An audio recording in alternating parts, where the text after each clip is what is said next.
Hello friends, welcome to my channel Puja Patel.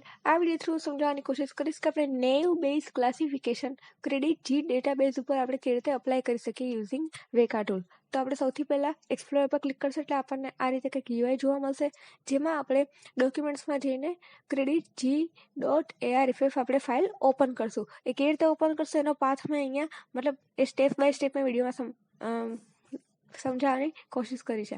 તો આપણે જેવા આપણને ક્રેડિટ જી ડેટાબેઝ ઓપન કરશું, જે આપણે અહીંયા ફાઇલ ARFF ફોર્મમાં જઈ શકીએ છીએ, એ ઓપન કરશું એટલે આપણને આ રીતે કંઈક ગ્રાફ જોવા મળશે.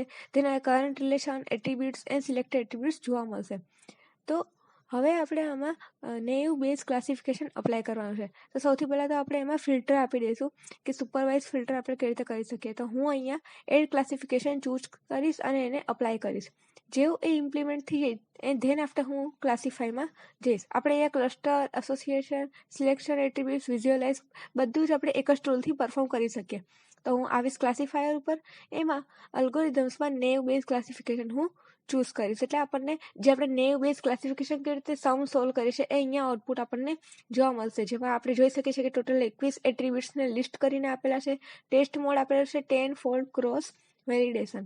ધેન એના ક્લાસિફાયર મોડલ કે આપણે ફૂલ ટ્રેનિંગ સેટનો યુઝ કરીને આપણે કેવી રીતે ક્લાસિફિકેશન અપ્લાય કર્યું છે યુઝિંગ નેવ બેઝ અલ્ગોરિધમ.